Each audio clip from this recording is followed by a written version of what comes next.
Are you ready to discover a fragrance that redefines luxury?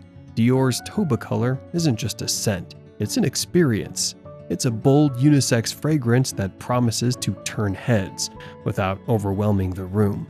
Stick around as we dive into what makes Tobacolor the ultimate indulgence for fragrance lovers everywhere. Welcome to Lux Style Junkie, where luxury and style is demystified.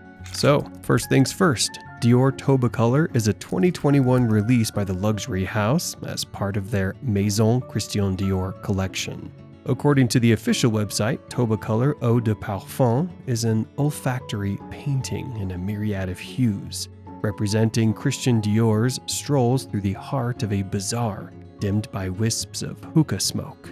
Ambery and gourmand, the tobacco silhouette of this unisex Eau de Parfum, unfolds an olfactory fabric with a seemingly lamé shimmer, undulating between fruity and honeyed accents.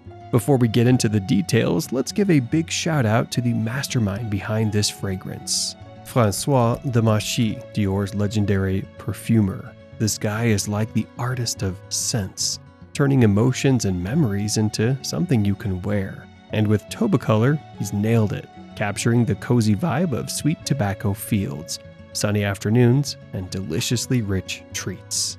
This isn't just a mix of random smells, it's like a beautiful song for your nose, crafted by someone who knows how to make you feel. Now, ever since François became the in-house perfumer for Dior, some folks feel like he's been using a specific DNA for the recent launches. Like with Tobacolor, you can catch just the finest hints of Santal Noir and Oud Rosewood. Speaking of which, let's talk about the actual fragrance now. Once you open the bottle, you're welcomed by a sweet blast of tobacco, apricot, and plum. It might not sound like the greatest experience for your nostrils, but trust me, once you open the bottle, it's like stepping into a vintage cigar lounge with bowls of dried fruits lined up. And once the scent settles in, you get to take in the smoky tobacco in all its glory. And no, we're not talking about the kind of tobacco smell that makes your nose scrunch up in disgust. Think bold and rugged, but refined.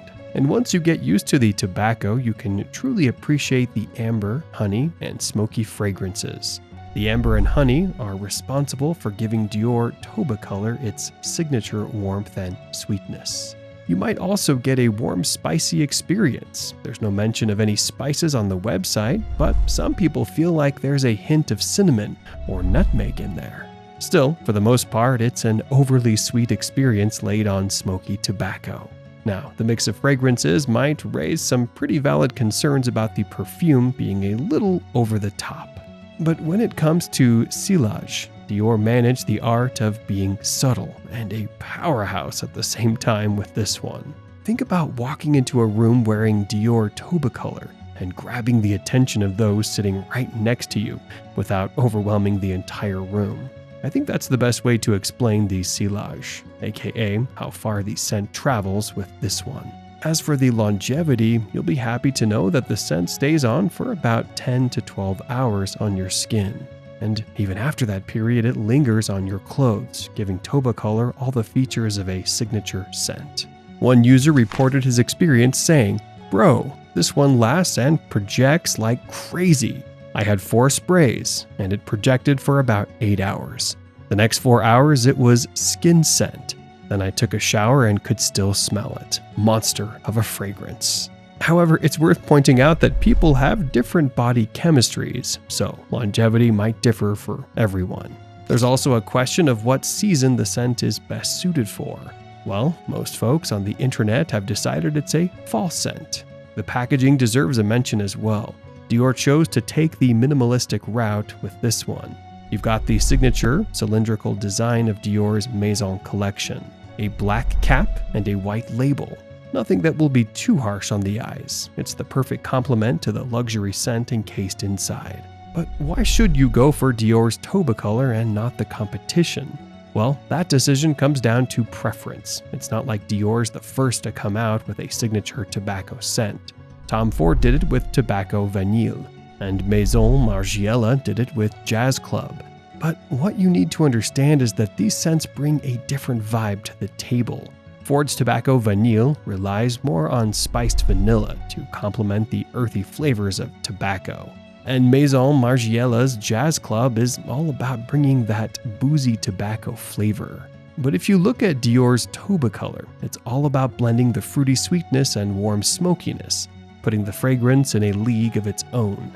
One user shared his experience writing, "This was weird for me because I initially tried it on a strip and really did not like it. A few weeks later, I gave it another try, this time on the skin, and it smelled amazing. It's definitely a special fragrance. It has a lot of character, and I could not stop sniffing it. I feel like this is the ultimate tobacco fragrance you need in your collection. It's one I would actually wear for me and not to smell good to others. I just love it. I'm not sure if it's very mass appealing though, as is the case with most strong tobacco fragrances. In fact, I should probably point out that Tobacolor goes heavy on sweetness, and that's because of the honey and the plums. I wouldn't call it overbearing, but for those of you who are not a fan of overwhelming sweet scents, you might want to look out. Other than that, Tobacolor does have some similarities to the back-to-back fragrance by Kilian. But Dior's version is more of a subtle experience, which makes it a superior option. As far as the price is concerned, you can get yourself 125 milliliter of this luxury scent for about $330, which isn't too ridiculous of a price tag since a Mouge's Journey Man and Zeriof's Naxos fall in the same price range. Besides, I'd say that $300 is a fair asking price for premium ingredients, impressive longevity, and a niche scent. And if for some reason you're still not sure whether this scent is for you after this raving review, just play it safe and try a sample first. It's way better than spending $300 and regretting your life choices later on. And that's about it. At the end of the day, I'd say Tobacolor is something worth splurging on, especially if you're in the market for a bold scent that turns heads. And let's make one thing clear, this isn't a fragrance for men exclusively, it's a unisex scent. So no one should be afraid to give this a chance. Apart from that, let me know what you think in the comments section below. Did Dior hit it home with this one or not? And will you be trying it out? Is $300 a fair price? Also, don't forget to leave a like and subscribe to our channel. We'll see you in the next one.